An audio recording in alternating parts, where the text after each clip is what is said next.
everyone. Good morning, good afternoon, good evening, whatever time of the day you may be watching this. For those that are watched my previous video, welcome back.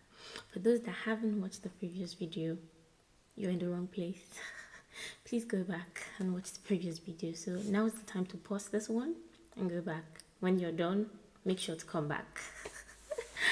Okay, on a more serious note, in the first video we talked about what we're doing and why we're doing what we're doing. That sounded funny. Yes, so please, it would be good if you haven't watched it, go back and watch it. It just gives you a kind of perspective, kind of foundation to what we're doing here. Thank you very much. This video is going to be a bit more serious than the previous one. The previous one was, just on a light note. It was just the foundation, so it was just really on a very casual note. And this one's going to be more serious because I'm about to basically expose a secret that a lot of people do not know about me. One that was really very, very embarrassing at the time. And I understand that anyone who has had to deal with this in their childhood or is still dealing with it, because I hear that there are people who are still dealing with this situation at this time, even in their adulthood, even in marriage life, which I think is really crazy. If you've had to go through this, like I was saying, it would be a very sensitive topic for you, and it was really sensitive for me to so deciding to do this, to say this out loud, was a lot. But I believe that it will help someone out there, and it sort of gives you an understanding that you're not alone. Okay, I understood that when I spoke to some people about it privately before I started this, and realized that two of my very close friends, like two people that I actually know, actually went through the same thing. Like one is even still really like dealing with it at the time, and I'm like, wow. And I remember when we did the introductory video to advertise this segment, I talked about the fact that the truth is a lot of us have similar experiences. The reason why we don't know this is because we basically don't talk about it. Okay, so so I can finally get to the point of what I'm going to be talking about. For today, I will be talking about my bedwetting experience. Yes. Boom. Yeah. Okay. I'm just going to take a pause there, put my thoughts together, and come back. See you soon.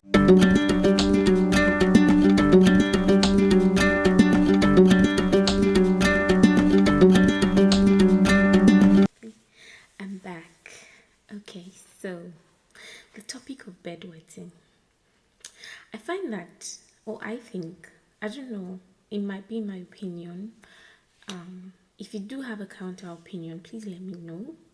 I think that it's a topic that is not really talked about a lot, especially in the health sector.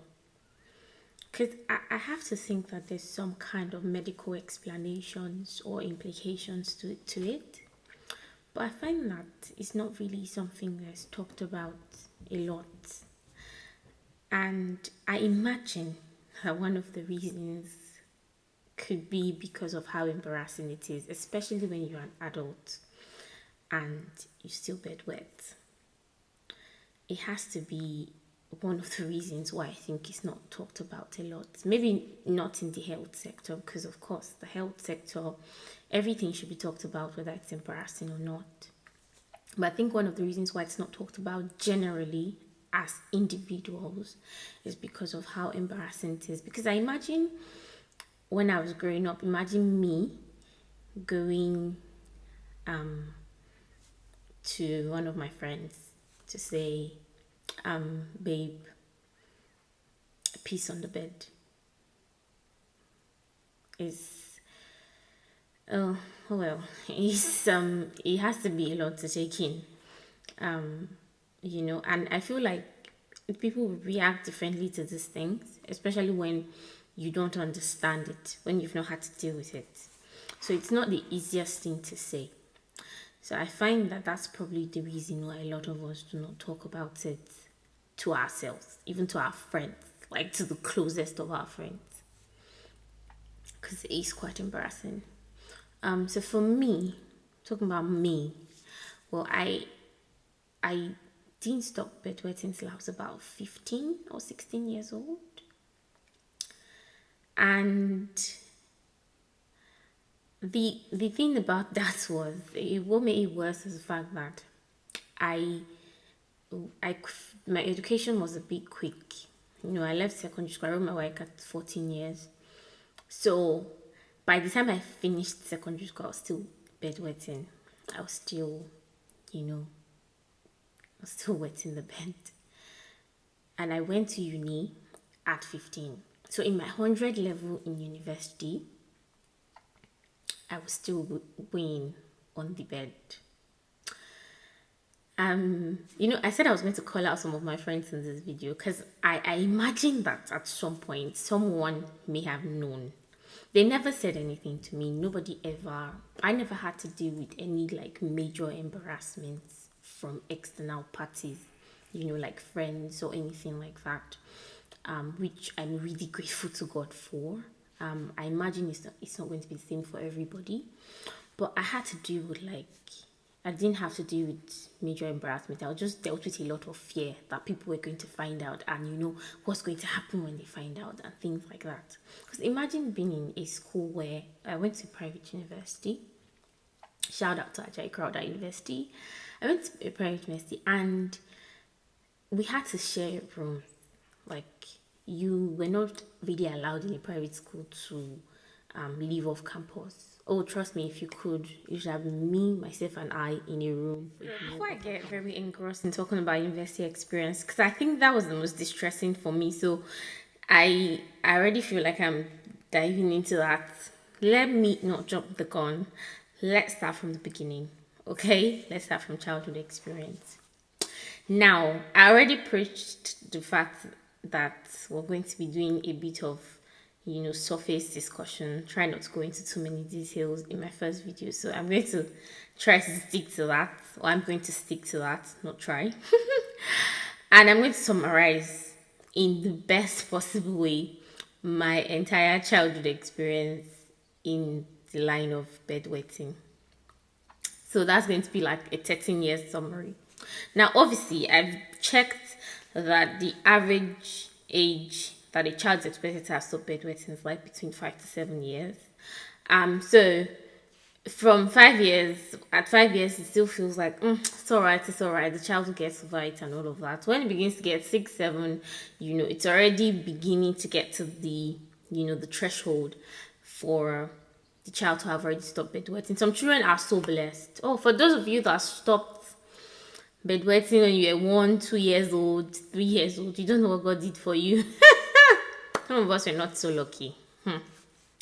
So I'm laughing, but it wasn't funny at all. It wasn't funny at all. I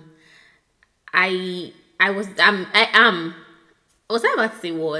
the oldest among all of my siblings. So imagine the fact that all my siblings, my 3 younger siblings, stopped bedwetting before me. That's number 1. So would mama dey peace for bed? And at a time, it got so bad that I was scared to sleep on my bed. I would literally sleep on the floor, and the floor was all this cemented floor. I think we call it concrete floor in Nigeria. I would literally sleep on the floor, bare floor, just because I know that even if I piss, I'll just wipe it and I'll move on with my life. Unlike when it's bed and you have to be spreading foam outside. Hey, Jesus. I have to be spreading foam outside and things like that. So, I literally would be so afraid to sleep on my bed. I would end up just sleeping on the floor. When we travel, my dad used to travel a lot.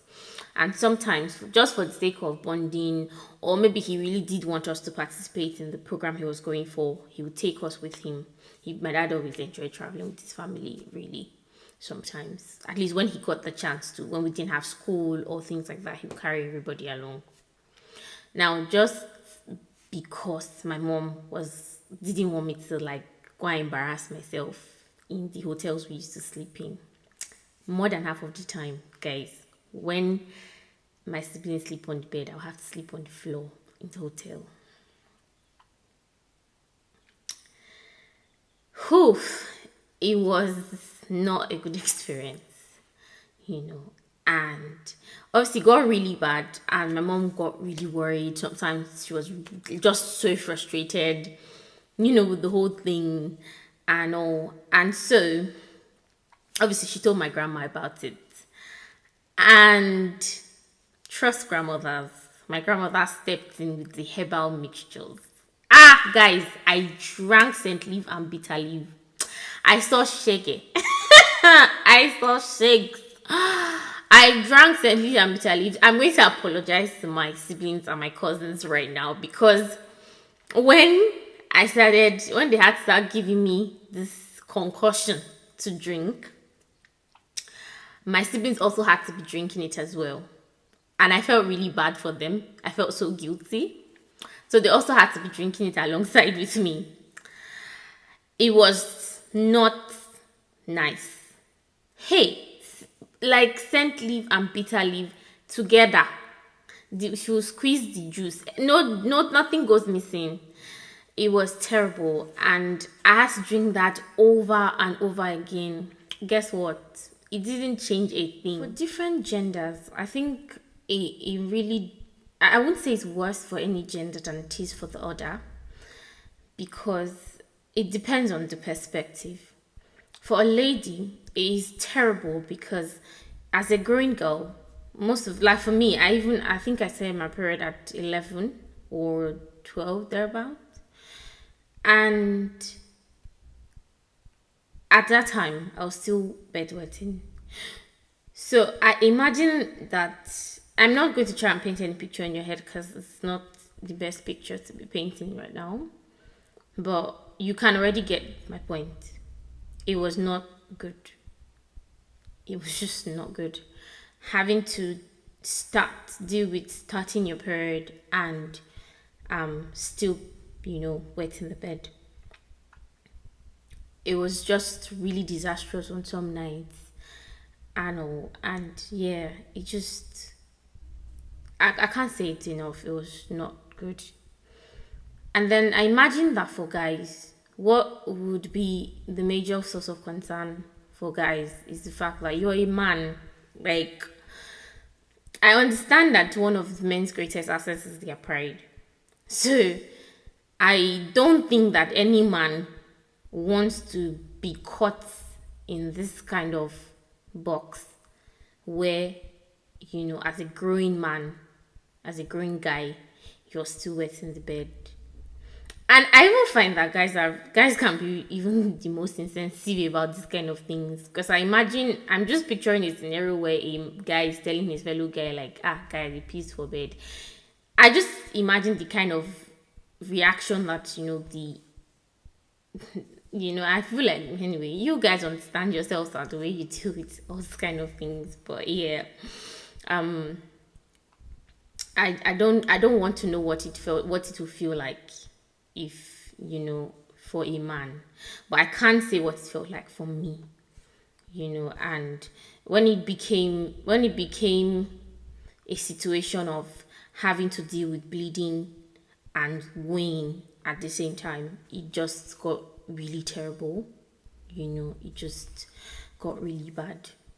And that was what I had to take to uni with me. And the crazy part of the whole thing was, it was the very night that these things happened to me.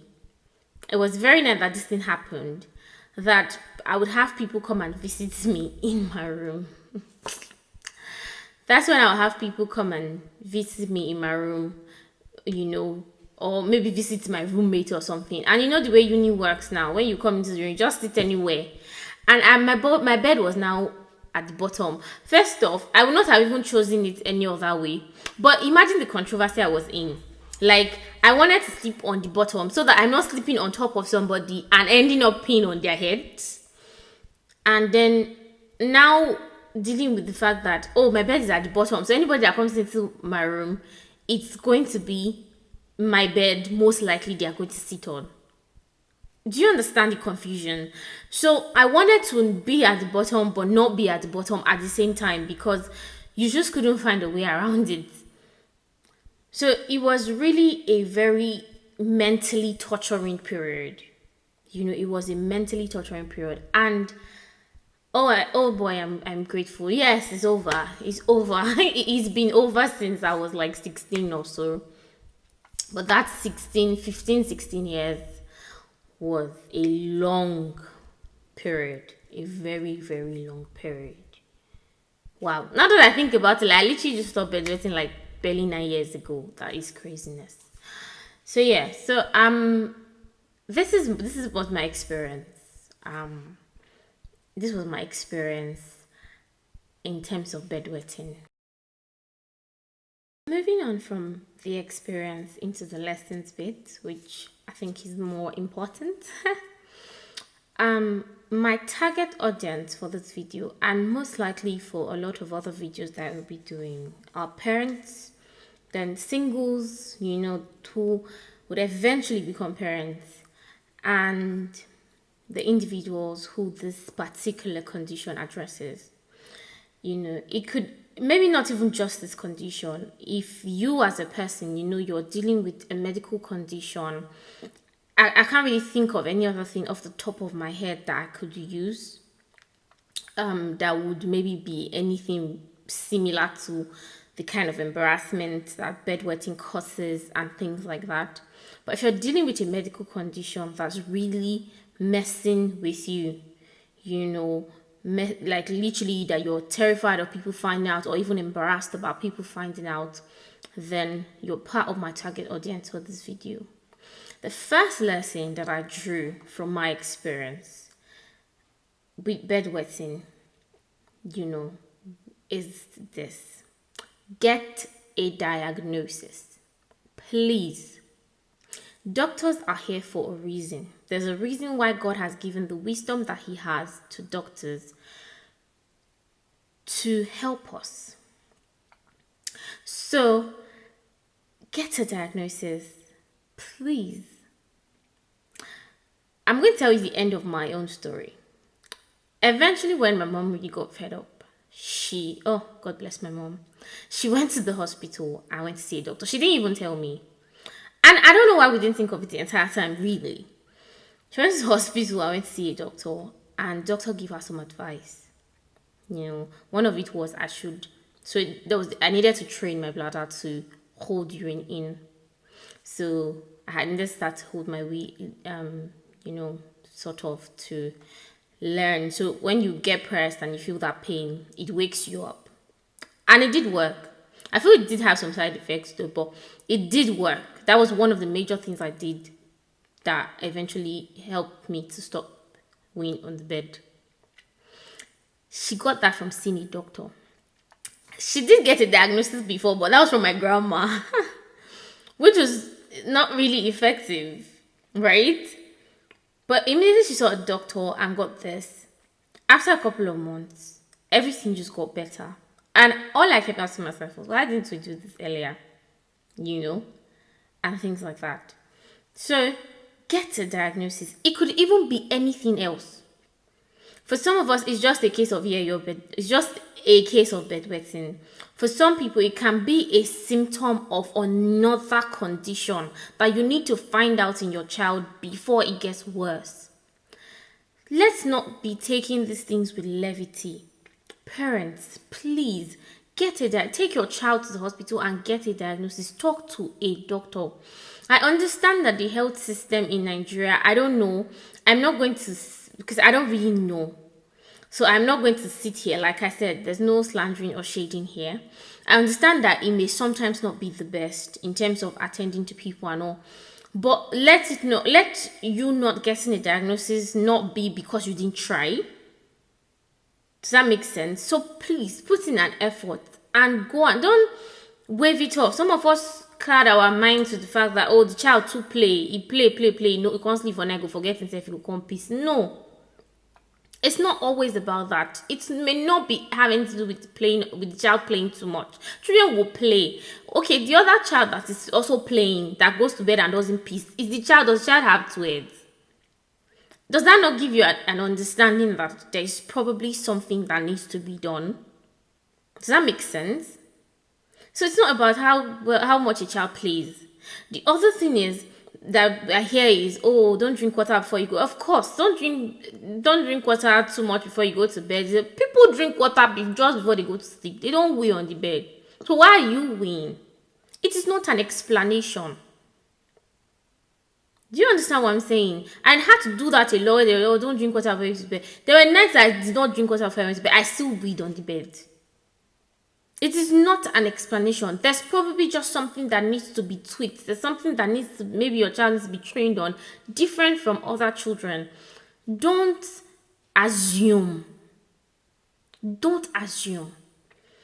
As far as I am concerned, this is a medical condition. It's not even just me. I'm going to put 1 or 2 links in the description box.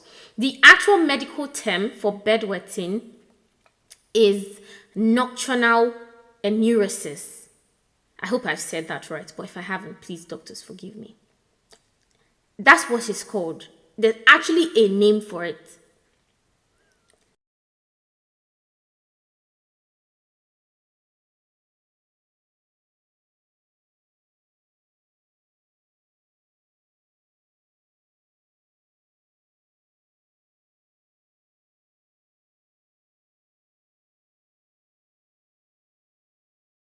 Parents, we love you.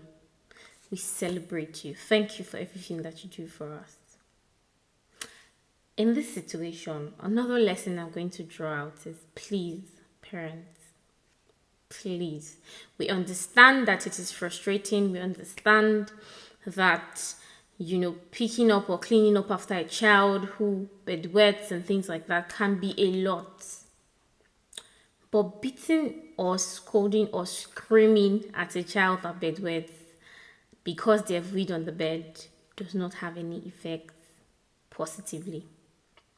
If for anything, it only makes it worse. Like, it's actually scientifically proven that the more you yell at a child, or the more you scold the child for wetting the bed, the more the child wets the bed. I'm actually going to put that down here. I'm going to show you where I saw that. Like, it's actually like a scientific theory. The more you're yelling, the more the child just wets the bed. And obviously it brings more yelling, and it's just a circle. So yelling at a child that bedwets doesn't really change anything. It doesn't help. It doesn't make the child do any better, because like we have tried to establish, this thing can be a condition that they need to see a doctor for. So screaming does not help. No, it doesn't do anything. It doesn't do anything. This is not one of those times where the child has done something wrong, you need to punish them for. No, it is frustrating and we understand it. Like I said, we thank you for taking care of us, but it doesn't help. Singles, if you have a child tomorrow that is going through something like this, yelling and screaming at the top of your lungs is not going to change anything. It's not going to help the child. If for anything, you're only damaging the child more mentally and emotionally. I'm not going to try and go into details of this, because then it's going to arouse a lot of emotions and it's going to make me say things I shouldn't be saying online. So yes, but seriously, don't damage a child emotionally or mentally for a condition that is most likely going to go away tomorrow. The condition may eventually go away, but you see that emotional torture or the mental torture is most likely going to stay with the child for a long time. It might take them some time to get over it. So as much as you can, please be supportive to children that are going through this kind of phase, especially when they're now adults. I don't think there's anybody, I speak for every single human on this earth. I don't think that there's anybody who at 10 years old, 12 years old, any young child who at such age is still wetting the bed that is proud of it or that wants to continue.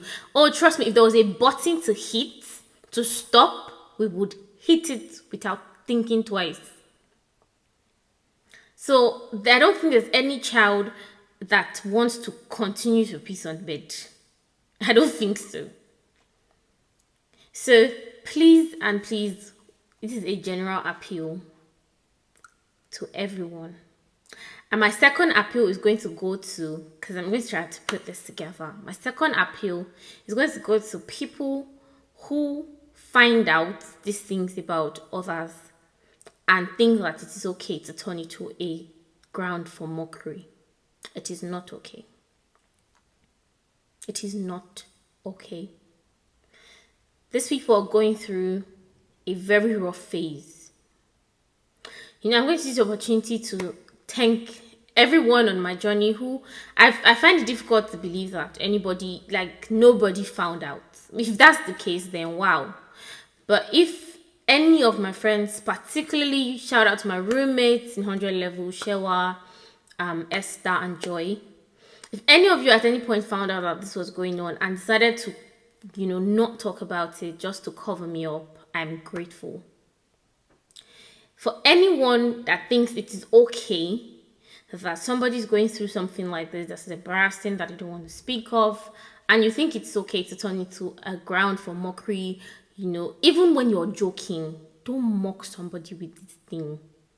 Even as a joke, it's not something to mock anyone about. So please, that is my second appeal. My appeal is to everyone who has someone in their circle or in their space who's going through this. Be as supportive as you can be in the best way possible. And if you're watching this and probably the person doesn't get a chance, please beg them. Again, I'm going to say this. Please go to the hospital and get a diagnosis. See a doctor about this. There could be anything else that is causing this. We pray that there's nothing more, but just see a doctor about it. The last lesson I'm going to say for today is pray about it. Sometimes the devil sees that your future is bright and he wants to use something to destroy the confidence that you have, the self-esteem that you have, and that future that he sees. You will think he's little. Oh, she is just bedwetting. But if you've met someone who has dealt with this, you will know the kind of damage that this can cause in the mind of a person. It is not little. So the devil can be using this as a way to destroy the confidence of your child. Pray about it. And even as a young adult, you're not too young to pray for yourself. Just make sure that you're covering every corner. It could just be a physical thing, but it could also be a spiritual thing. That's my point. Pray about it. And as an individual, make up your mind. Now, this is directed at everyone who's facing this situation right now. Make up your mind that this condition does not define you. You are not a bedwetter. That's not your tag. It's not your name. Stop owning it. Don't own it. It does not define you. It's a crazy period. You are probably embarrassed about everything that's going on and all of that. But it does not define you. No medical condition defines you. To wrap up for today, I'm going to say this again. You're not defined by that condition. Please go and check it out. Your solution might just be in the hands of a doctor, as simple as that. And please stop beating your kids because of bedwetting, or it could be anything else. I'm going to use this. Some children, as you in our words, are slower than some children in and other children in assimilating things. Some of these things are tied to condition. I feel like in Nigeria, in general, we don't give a chance to actually take in children for diagnosis. If you notice something off about your child, take them for a diagnosis. Don't assume, oh, the child is just dull, the child doesn't know anything. Child, no. There's something that I was dealing with in terms of my education. I never said it to even my parents or anything, because at the end of the day, I always sort of survived through it. It was not until I got to this country that I realized that there's actually a name for it, and I understood what it was.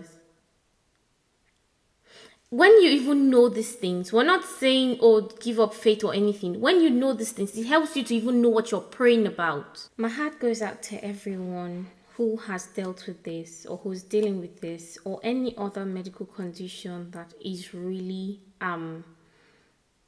causing us to lose our self-esteem or lose ourselves.